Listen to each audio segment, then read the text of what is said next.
ان کے لب رنگی کی نچھاور تھی کہ جس نے ویب سائٹ کے ذریعے ایک سوال کیا تھا راشد اظہری صاحب نے. یہ کہتے ہیں کہ ایک مفتی صاحب سے میں نے پوچھا کہ اگر کوئی شخص اپنے آپ کو دیوبندی کہے تو کیا وہ دیوبندی کے عقیدے سے واقف بھی نہ ہو اور اس کو پتہ بھی نہ ہو دیوبندی کے عقیدے کے بارے میں، تو کیا حکم لگے گا؟ تو مفتی صاحب نے یہ جواب دیا کہ اس کو دیوبندی ہی مانیں گے. آپ سے کال پر بات کرنا چاہتا ہوں. راشد اظہری صاحب، جیسا کہ آپ نے بتایا کہ ایک شخص ہے اور وہ خود کو دیوبندی کہتا ہے اور وہ دیوبندی کے عقائد و نظریات سے واقف نہیں ہے اور اس کو کوئی خبر بھی نہیں ہے، اور وہ ایک مفتی صاحب نے اس کے جواب میں کہا کہ اس کو دیوبندی ہی تصور کیا جائے گا. دیکھیں، ایک ہوتا ہے عرفی دیوبندی، یعنی عرف کے اعتبار سے جس کو دیوبندی آپ کہہ سکتے ہیں، اور ایک ہوتے ہیں وہ دیوبندی کہ جن کے اوپر تکفیر کا جو ہے وہ حکم لگا ہوا ہے، عقائد کو لکھنے کی وجہ سے یا پھر ان عقائد کی پیروی کرنے کی یا ان کو حق جاننے، اس کی تصدیق کرنے کی بنا پر بھی. تو ایسے شخص کو جو ہے وہ کافر کہا جائے گا. اب رہا یہ کہ مفتی صاحب نے یہ کہا کہ اس کو دیوبندی ہی کہا جائے گا. اس کے تعلق سے میں آلریڈی ایک ویڈیو پہلے بھی بنا چکا ہوں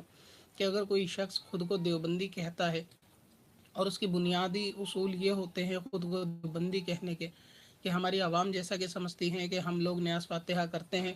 اور دیوبندی جو ہے وہ نیاز فاتحہ نہیں کرتے، اس بنا پر اگر وہ جو ہے خود کو دیوبندی کہتا ہے تو ایسی صورت میں اس شخص کو عرف کے اعتبار سے اگر آپ دیوبندی کہنا چاہیں کہہ سکتے ہیں، مگر یہ کہ اس کے اوپر وہ کفر کا حکم نہیں لگے گا جو ان کے 4 پیشواؤں کے اوپر لگا ہوا ہے. اب رہا یہ کہ مفتی صاحب نے کہا کہ اس کو دیوبندی کہا جائے گا، تو ان سے یہ ایک مرتبہ آپ معلوم کریں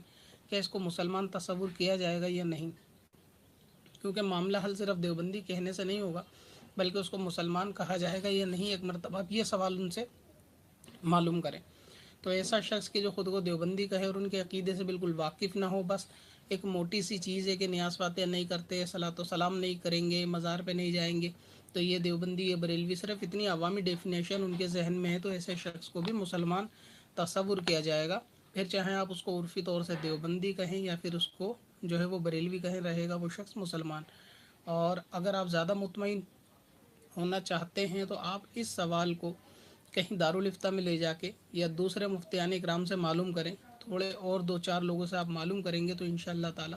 آپ کو اس کا جو ہے وہ جواب مطمئن مل جائے گا. بہرحال وہ شخص مسلمان ہی رہے گا اگرچہ وہ خود کو دیوبندی کہتا ہو. پتھر میں اصل لالے